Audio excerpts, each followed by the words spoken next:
भाई साहब, कभी कभी तो मुझे लगता है कि आप है ना ये बीजेपी की आलोचना करके सही करते हो। बीजेपी भी हर एक इलेक्शन में दूसरी पार्टियों की तरह ये मुफ्त की रेवड़ियां बांटने में लगी है। बस पैसे बांटो और वोट बटोरो। हर एक स्टेट में यही हो रहा है। गरीब आदमी को मुफ्त अनाज, मुफ्त इलाज, सस्ता सिलेंडर, खाते में पैसे, सब कुछ मिल जाता है। अमीर आदमी को टैक्स में छूट, राइट ऑफ, लोन माफी, बेल आउट पैकेज, सब कुछ मिल जाता है। लेकिन हम मिडिल क्लास को क्या मिलता है?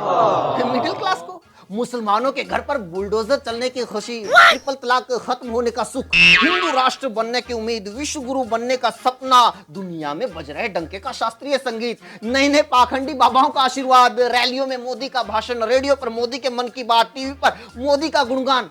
और क्या चाहिए मिडिल क्लास को?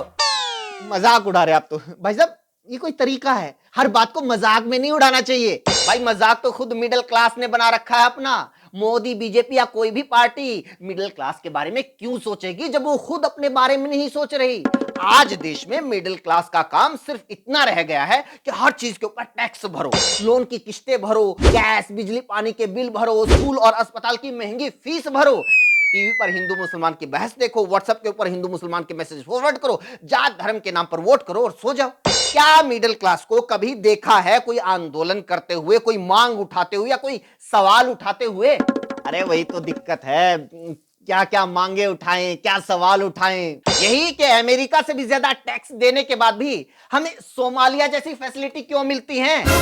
जीएसटी, वैट, प्रॉपर्टी टैक्स, निगम टैक्स, पालिका tax, enhancement tax, development tax, income tax, licence fees, NOC fees, registry fees, service charge, excise duty, stamp duty, यहां तक कि टट्टी पोटी के ऊपर भी स्वच्छता सेस देता है मिडिल क्लास। लेकिन क्या बदले में कभी मिडिल क्लास पूछता है कि हमारे सरकारी अस्पतालों की हालत इतनी खराब क्यों है कि हम उसमें इलाज नहीं करवा पाते? सरकारी स्कूलों की हालत इतनी खराब क्यों है कि हम वहां पर अपने बच्चों को नहीं पढ़ा पाते?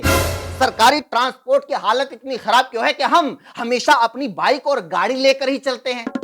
अबे मेरे घर में जो 10 लाख रुपए की गाड़ी खड़ी है उसकी असली कीमत मुश्किल से 6 लाख रुपए है। 4 लाख रुपए मैंने सरकार को टैक्स दिया है और ऊपर से जब भी रोड के ऊपर निकलता हूं तो ऐसा लगता है कि मैं देश का नागरिक नहीं, चलता फिरता एटीएम हूं। हर टोल प्लाजा के ऊपर मुझे स्वैप किया जाता है, पैसे निकाले जाते हैं।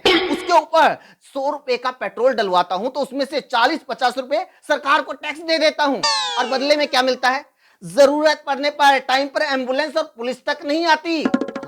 बात तो आपकी सही है, लेकिन करे क्या? सीखो, देश के अमीरों से सीखो। हमारे टैक्स के पैसों से करोड़ों रुपए के कोठी, बंगले, नौकर चाकर, ठाट बाट, सैलरी भत्ते, सिक्योरिटी के मजे लूटने वाले नेताओं को बताओ कि हम धर्म के नाम पर नहीं, अपने मुद्दों के नाम पर, अपनी फैसिलिटीज के नाम पर वोट देंगे। आज अमीर आदमी बीजेपी को सनातन के नाम पर सपोर्ट नहीं करता, इसलिए सपोर्ट करता है क्योंकि मोदी ने उनके 14.5 लाख करोड़ रुपए माफ किए हैं, उनका कॉर्पोरेट टैक्स कम किया है। आज देश की सबसे गरीब 50% आबादी सबसे ज्यादा 64% जीएसटी भरती है और अमीर आदमी सिर्फ 3 से 4%। यानी अमीर लोगों से ज्यादा टैक्स गरीबों से वसूला जा रहा है। बिल्कुल सही बोला। पिस तो मिडिल क्लास के साथ गरीब भी रहे हैं।